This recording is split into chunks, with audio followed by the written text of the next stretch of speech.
This channel does not promote any violent, harmful, or illegal activities. All content provided by this channel is meant for an educational purpose only. বাংলাদেশে হিন্দুদের ওপর মৌলবাদীদের নির্মম অত্যাচারের প্রতিবাদ এবং চিন্ময় কৃষ্ণ প্রভুর নিঃশর্ত মুক্তির দাবিতে এবার পথে বাঙালি হিন্দু সুরক্ষা সমিতি। দমদম স্টেশন সংলগ্ন এলাকা থেকে কালিন্দী পর্যন্ত একটি মিছিলের আয়োজন করা হয়। সেই মিছিলের ছবি আপনারা দেখতে পাচ্ছেন। বাংলাদেশে হিন্দুদের ওপর মৌলবাদীদের যে নির্মম অত্যাচার এবং পাশাপাশি চিন্ময় কৃষ্ণ প্রভুকে নিঃশর্ত মুক্তি দিতে হবে, এই দাবিতে এবার পথে নামলো বাঙালি হিন্দু সুরক্ষা সমিতি।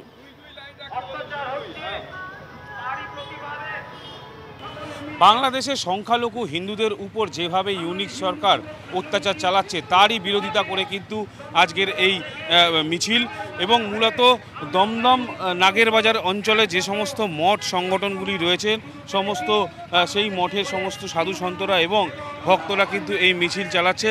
মূলত যেটা দাবি, বাংলাদেশে যেভাবে সংখ্যালঘু হিন্দুদের উপর অত্যাচার করা হচ্ছে, তাদের বাড়িঘরদোর ভাঙচুর করা হচ্ছে এবং চিন্ময় প্রভুর নিঃস্বার্থ মুক্তি চেয়েই কিন্তু এই মিছিল হচ্ছে। আমাদের পরিষ্কার দাবি হচ্ছে স্বামীজির নিঃশর্ত মুক্তি চাই। আমরা যুগ যুগ ধরে দেখে আসছি, 46 সাল থেকে কোনো না কোনো অচিলায় হিন্দুদেরকে বিভিন্ন রকমভাবে ডিস্টার্ব করা হয়। ক্যামেরায় অমিতের সঙ্গে সৌভিক সরকার, TV9 বাংলা। একদিকে দমদম, অন্যদিকে রিষড়া। বাংলাদেশে যেভাবে হিন্দু নিপীড়নের ঘটনা ঘটছে তার প্রতিবাদে দিকে দিকে মিছিল। আপনারা সেই ছবি একই সঙ্গে দেখতে পাচ্ছেন। একদিকে দমদমের ছবি, একদিকে রিষড়ার ছবি। রিষড়ায় জাগ্রত সনাতনী হিন্দু সমাজের পক্ষ থেকে মিছিল বের করা হয়। রিষড়ার বাঙুর পার্ক থেকে মিছিল শুরু হয়। রিষড়া 4 নম্বর রেলগেট পর্যন্ত এই মিছিল যাবে।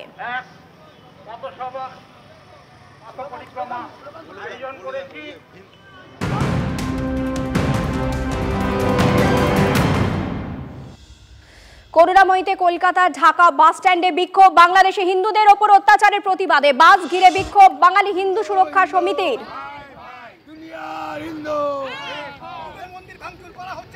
আমাদের সঙ্গে টেলিফোনে রয়েছেন আমাদের প্রতিনিধি রঞ্জিত। রঞ্জিত, যে বিক্ষোভ, সেই বিক্ষোভ থেকে কি আওয়াজ তোলা হচ্ছে? বাংলাদেশের যে অন্তর্বর্তী সরকার যেভাবে সংখ্যালঘু সম্প্রদায়ের ওপর যেভাবে আক্রমণ চালাচ্ছে এবং তা নিয়ে কিন্তু সরব হয়েছে, অর্থাৎ চিন্ময় প্রভুকে নিঃশর্ত মুক্তি দিতে হবে এবং কলকাতা ঢাকা বাস স্ট্যান্ডে সামনে বিক্ষোভ এবং করুণাময়ী এবং বাংলাদেশের হিন্দুদের ওপর অত্যাচারের বিরুদ্ধেই এই প্রতিবাদ জানাতেই এই বিক্ষোভ এবং সল্টলেকের যে করুণাময়ী যে আন্তর্জাতিক বাস স্ট্যান্ড, অর্থাৎ যেখান থেকে কিন্তু কলকাতা থেকে ঢাকাগামী বাস ছাড়ে, সেই বাস স্ট্যান্ডের যে ঢাকার উদ্দেশ্যে যাওয়া বাস স্ট্যান্ডের সামনেই তারা কিন্তু বিক্ষোভ প্রদর্শন করে। এর পাশাপাশি প্রতিবাদ স্বরূপ ঢাকায় জামদানি শাড়ি কিন্তু পোড়ানো হয় এবং নিঃশর্তভাবে বাংলাদেশের যে সংখ্যালঘুদের ওপর আক্রমণ হচ্ছে তা অবিলম্বে বন্ধ করতে হবে এবং এই মর্মে এছাড়াও এর পাশাপাশি চিন্ময় প্রভুকে নিঃশর্তভাবে জামিন দিতে হবে, এই মর্মে কিন্তু এই বিক্ষোভ এই মুহূর্তে চলছে। ধন্যবাদ রঞ্জিত। যতদিন না পর্যন্ত হিন্দুদের ওপর এই নিধনযোগ্য, এই বর্বরচিত, ন্যাক্কারজনক, লজ্জাজনক ঘটনা বন্ধ না হচ্ছে, ততদিন পর্যন্ত করুণাময়ীতে আন্তর্জাতিক বাস স্ট্যান্ডে ঢাকাগামী বাস চলবে না। এবং আমাদের প্রতিবাদ হচ্ছে, আজকে আমরা এই ঢাকাই জামদানি বর্জনের ডাক দিলাম। মা বোনদের কাছে আমাদের অনুরোধ যে ঢাকাই জামদানি আর পরবেন না, ঢাকাই জামদানিকে বর্জনের ডাক দিচ্ছি, বয়কটের ডাক দিচ্ছি। আমরা হিন্দুদের ওপর আক্রমণ আমরা কিন্তু সহজভাবে নিচ্ছি না। মৌলবাদীদের নিয়ন্ত্রণে আপাতত বাংলাদেশ। হিন্দুদের সভা কর্মসূচিতেও কট্টরপন্থীদের রক্তচক্ষু। ইউনূস প্রশাসনের প্রবল চাপ ও কট্টরপন্থীদের হুমকিতে বাংলাদেশে স্থগিত সনাতনীদের সভা। আগামী 13ই ডিসেম্বর খুলনায় হিন্দুদের প্রতিবাদ সভা ঘোষণা করা হয়েছিল বেশ কিছুদিন আগেই। সেই সভা আপাতত স্থগিত রাখার সিদ্ধান্ত নিয়েছে হিন্দুদের সংগঠন। এর আগে চট্টগ্রাম এবং রংপুরে বিরাট জমায়েত করেছিল সনাতনীরা। এরপর খুলনায় ডাকা হয়েছিল এই প্রতিবাদ সভা। সেই সভা আপাতত স্থগিত রাখার সিদ্ধান্ত সনাতনী সংগঠকদের। মূলত বাংলাদেশের ইউনূস সরকারের আর সে দেশে মৌলবাদীদের চাপেই এমন সিদ্ধান্ত বলে জানা যাচ্ছে। বর্তমানে বেশিরভাগ হিন্দু নেতাদের বিরুদ্ধে দেওয়া হয়েছে একাধিক মামলা, তাই আপাতত স্থগিত রাখা হচ্ছে এই সভা। বিবৃতি দিয়ে জানানো হয়েছে হিন্দুদের সংগঠনের পক্ষ থেকে। সমবায় নির্বাচনেও রাজ্যে উত্তেজনা। সমবায় ভোট ঘিরে উত্তপ্ত Nandigram. Tamluk land cooperative agricultural ব্যাংকের নির্বাচন ঘিরে তুলকালাম। একই সঙ্গে সমবায় ভোট ঘিরে তপ্ত হয়ে ওঠে কোলাঘাটের দেউলিয়া হাই স্কুলের ভোট গ্রহণ কেন্দ্র। একই সঙ্গে দুটো ছবি আপনারা দেখতে পাচ্ছেন। এই মুহূর্তে কি ছবি উঠে আসছে জানতে চলে যাবো আমাদের প্রতিনিধি কনিষ্কর কাছে। কনিষ্ক, এখন কি পরিস্থিতি?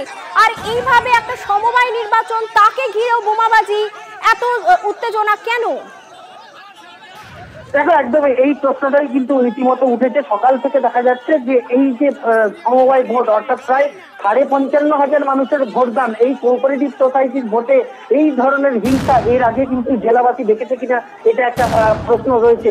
কিন্তু রীতিমতো কেন, কি কারণে দুই পক্ষ, অর্থাৎ রাজনৈতিক দল হিসেবে বিজেপি যেমন তাদের সমর্থকদের জেতানো বা ভোট করানোর চেষ্টা করছে, অপরদিকে দেখা যাচ্ছে তৃণমূল সন্ত্রাসের বাতাবরণ তৈরি করা হচ্ছে, এমনটা কিন্তু অভিযোগ করছে।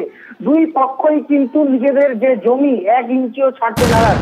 যেমনটাই আমরা দেখলাম যে সকাল থেকে নন্দীগ্রাম 1 নম্বর ব্লকের এই শামসাবাদের কাঞ্চননগর হাই স্কুল, এখানে রীতিমতো বুথ দখল করার অভিযোগ উঠল তৃণমূলের বিরুদ্ধে। আবার পাল্টা তৃণমূল কর্মীদের উপরে হামলার অভিযোগ করল বিজেপি। ফলে সমগ্র বিষয়টা নিয়ে রীতিমতো চাপানুতর একে অপরে, কিন্তু এলাকা দখলকে কেন্দ্র করে রীতিমতো সকাল থেকে দফায় দফায় বোম বিস্ফোরণ করা হলো, এমনটাই অভিযোগ। আবার অপরদিকে দেখা যাচ্ছে এই ভোটকে কেন্দ্র করে কোলাঘাটে, সেখানে কিন্তু রীতিমতো বিজেপি কর্মীদের সঙ্গে বচসায় জড়ালো পুলিশ, এবং তার পাশাপাশি তৃণমূল কর্মীদের সঙ্গেও তাদের মধ্যে হাতাহাতি হয় এবং বচসা হয়। সমগ্র বিষয়টা নিয়ে সকাল 8টা থেকে ভোট শুরু হয়েছে। এখনো পর্যন্ত কিন্তু এই ভোটকে কেন্দ্র করে তপ্ত হয়ে রয়েছে জেলার সামগ্রিক ভোট কেন্দ্রগুলি। পরিস্থিতির দিকে নজর রাখো। আপাতত ধন্যবাদ।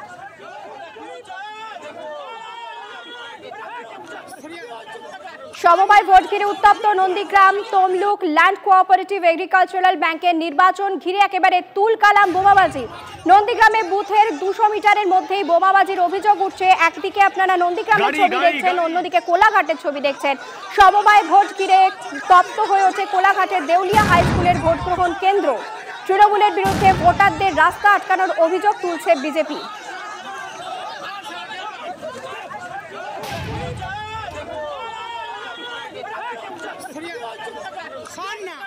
আর বিজেপি চাইছে গন্ডগোল করে ভোটটাকে বানচাল করতে।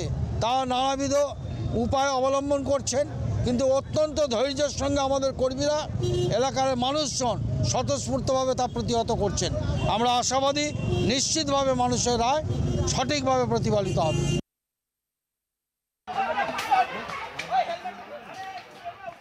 এই ঘটনায় দুই শিবিরের প্রতিক্রিয়া আমরা পেয়েছি, আপনাদের শোনাবো যে দুই শিবিরের দুই প্রতিনিধি অর্থাৎ দুই নেতা কি বলছেন।